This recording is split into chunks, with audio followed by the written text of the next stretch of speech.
How far would a nation go to exact its harsh vengeance against its enemies? Today, we delve into the shadowy machinations of Iran's Islamic Revolutionary Guard Corps. In the complex web of global politics, the Islamic Revolutionary Guard Corps, or the IRGC, is a pivotal player for Iran.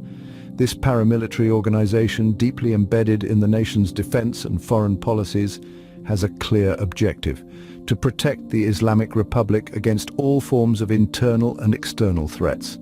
The IRGC is more than just a military force. It has evolved into an economic and political powerhouse, influencing the nation's strategic decisions. But what sets the IRGC apart is its elite Qods Force, a unit charged with extraterritorial operations, which means its footprint extends far beyond Iran's borders. This unit, under the cloak of secrecy, has been linked to numerous assassination attempts on foreign soil. Take, for instance, the allegations against Shahrampur Safi, a member of the IRGC, who was charged with plotting to assassinate former US National Security Advisor John Bolton. This plot was allegedly in retaliation for the US-led killing of General Qasem Soleimani, a revered figure in Iran and the then commander of the Qods Force. Soleimani's death in January 2020 marked a critical turning point in US-Iran relations, propelling the nations into a cycle of escalating tensions. Iran swore vengeance, and it seems the IRGC was the chosen instrument for this retaliation. But it wasn't just Bolton who was targeted. Former Secretary of State Mike Pompeo was also on the alleged hit list. These plots, if proven true, underscore the lengths to which the IRGC might go to fulfill its mission. Yet, these high-stakes operations carry significant global implications. They not only intensify the geopolitical tensions, but also push the boundaries of international law. The stakes are high, the methods clandestine, and the implications global. As we delve deeper into the unseen battle, the narrative becomes more complex and the shadows more profound.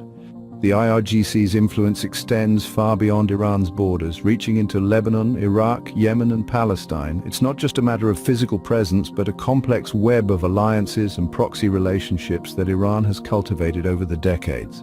In Lebanon, Iran has long been a key supporter of Hezbollah, a Shiite political and military organization. This bond has enabled Iran to project its power and influence into the Mediterranean region, and has also given it a potent ally against Israel.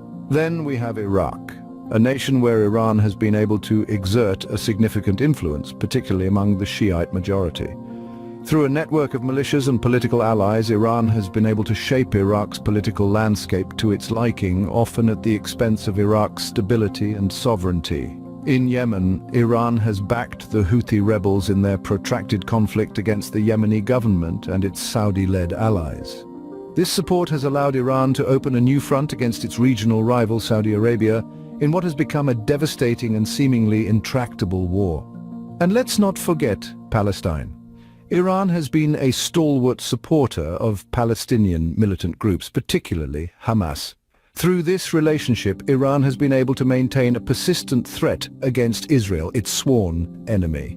However, it's important to note that Iran's involvement in these countries isn't solely about power projection or strategic positioning. Rather, it's also about a deeply held ideological commitment to support what Iran sees as oppressed Muslim peoples in their struggle against their perceived enemies. But this support comes with a price. It's a price paid in blood and treasure, in the lives lost and the communities shattered by the conflicts that Iran's proxies are involved in. It's a price paid in the deepening sectarian divides that these conflicts have fostered, and in the instability and insecurity that they have spread across the region. Iran's heroes are indeed active, but their actions contribute to a complex and volatile Middle Eastern geopolitical landscape.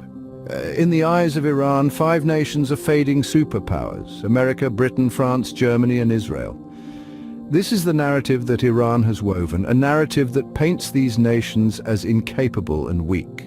According to Iran, these so-called superpowers have shown an inability to manage a war against the young men of Hamas, an organization that Iran holds in high regard. Imagine a scene where the world's most powerful nations are perceived to be unable to respond effectively to a group of determined individuals.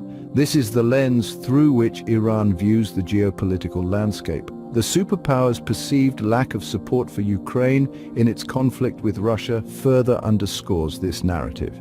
Iran suggests that these nations, some of which are members of NATO or wield veto power in the United Nations Security Council, have failed to come to the aid of a country in need, revealing their impotence. Iran's narrative doesn't stop there. It also takes aim at these nations' efforts to shape the Middle East. Remember Condoleezza Rice's vision of a new Middle East? Iran does, and it views the failure of this vision as another sign of these nations' waning influence. According to Iran, the superpowers wanted to divide Iran and reshape the Middle East, but instead they birthed failure. And what about Iran's own position in this narrative? It sees itself as defiant, unbroken, and undivided. In the face of attempts to reshape the region, Iran stands tall. It sees itself not as a pawn in a global game, but as a player, moving pieces on the chessboard. In this global chess game, Iran's defiance of the world order is clear. This is the story Iran has woven, a tale of fading superpowers and a resolute Iran.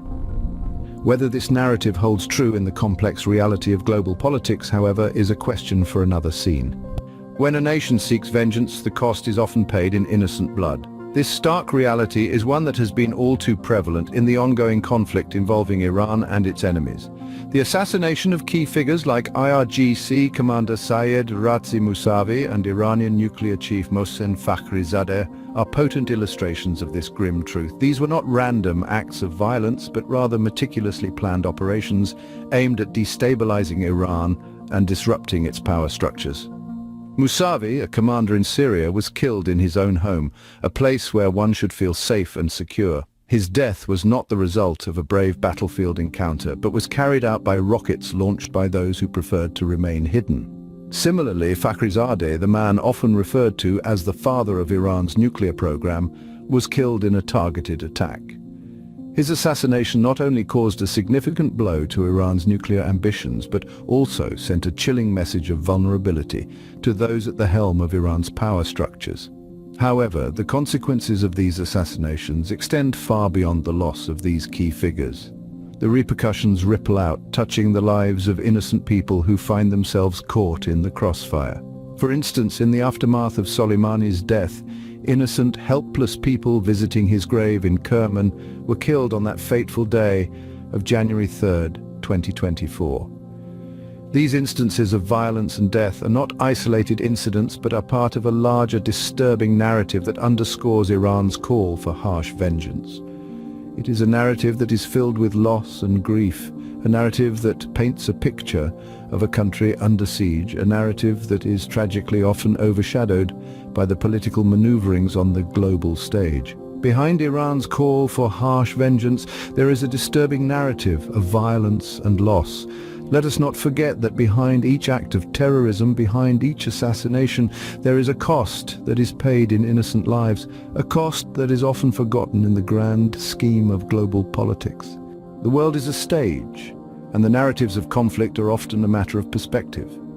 In the grand amphitheater of global affairs, Iran has been weaving a tale of valiant resistance against its adversaries. The narrative is one of a David and Goliath struggle, with the resistance axis, led by Iran, pitted against the might of America and Israel. From Iran's perspective, the resistance is a heroic endeavor, fighting against overwhelming odds to uphold justice and dignity. They portray the resistance axis as a force of righteousness, striking military targets while sparing civilians. The narrative emphasizes the valor of their fighters, teaching captured soldiers to read the Quran and live humanely. This portrayal aims to cast the resistance in a noble light as defenders of the weak and oppressed. Contrastingly, Iran paints a starkly different image of America and Israel. In their narrative, these nations are portrayed as indiscriminate aggressors, targeting innocents and causing widespread destruction. They speak of cowardly acts of terrorism, of rockets fired into homes and the assassination of commanders and scientists. The narrative is designed to evoke international outrage, to turn global sentiment against these nations. These two contrasting narratives are not merely stories spun out of thin air. They represent the ideological battleground upon which Iran and its adversaries wage their unseen war. The narratives shape international perceptions, influence diplomatic relations, and can potentially drive policy decisions. However, Narratives, much like the stage they are played out on, are subject to interpretation. What one perceives as an act of terrorism, another might see as a necessary measure for national security. The narrative of the hero and the villain may flip, depending on where one stands. As the unseen battle continues, the world is left to interpret and respond to these conflicting narratives. The question remains, how will this influence the future of global affairs?